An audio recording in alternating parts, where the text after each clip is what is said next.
ये लक्ष्मी देवी कौन कहती धनुरु मकर जाके बड़ मंदिर छाड़ी ये आसती महाप्रभु दर्शन भी आए प्रभु पाखे रहती बाप घर यहाँ दर्शन पाती।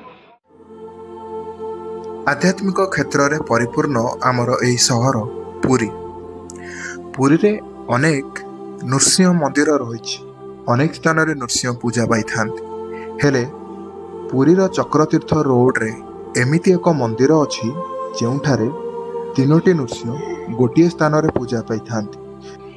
एवं गुरुत्वपूर्ण कथा होची एही मंदिरटी होची माँ लक्ष्मींकर बाप घर।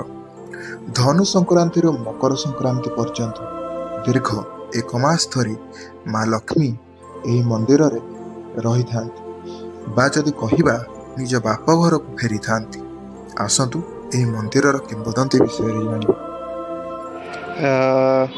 महालक्ष्मी बापा बा जगन्नाथ ससुर जी रहिले चक्र नृसिंह केमिति एठारे तांको मंदिर स्थापना हला के। जय जगन्नाथ। उग्रवीरं महाविष्णुं ज्वलन्तं सर्वतमः नृसिंहं भीषणभद्रानां मृत्युमूर्तिं नमाम्यहम्। ये आज्ञा बहुत प्राचीन मंदिर नृसिंह एठी अछंती। आज्ञा आपण तो बहुत जगह नृसिंह सब जगह देखिछंती। ई नृसिंह भी सेया भगवान गोटिए भगवान कब अलग नुहंती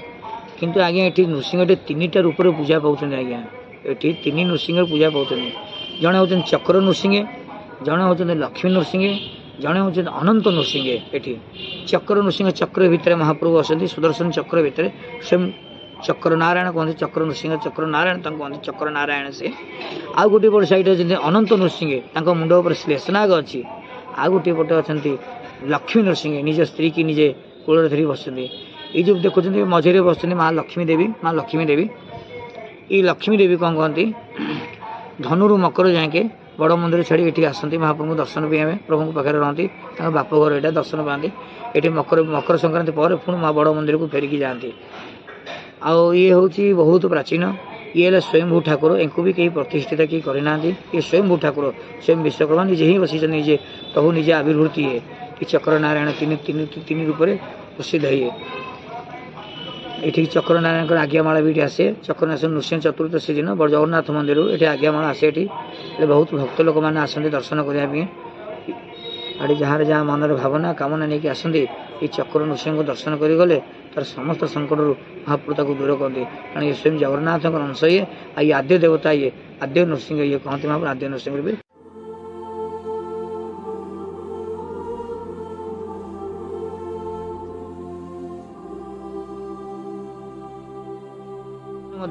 आसतु दर्शन करूँ यार सानिध्य पातु आ प्रभु देखिए यार फल परिणाम आपण मानक कौन दौरान निश्चिंत आप जाने आम कहले तो किसी होनी भाव इच्छन्ति देवता आमर जदि भावना अच्छी निश्चिंत फल पाइबा यहीटा है प्रथम कर्तव्य। भावना जदि ना कदाचित फल पाइबनी घरे बापा माँ अच्छा बापा माँ को सेवा करवा आग बापा माँ भगवान कहना जे बापा माँ को त्याग कर तुम मो पाक बापा माँ को सेवा कर जी बहुत निज स्त्री निज स्वामी की सेवा करूँ भक्ति करूँ से खुशी रखी प्रभु को पाखे दर्शन करूँ तार प्रभु देखिए आहरी फल देवे आहरी उन्नति करेंगे आते जीवित जी घर जीवित भगवान फिंगी दे ये आसी भगवान पाखे मुंड बाड़ी कांदिले भी केवे फलप्रद है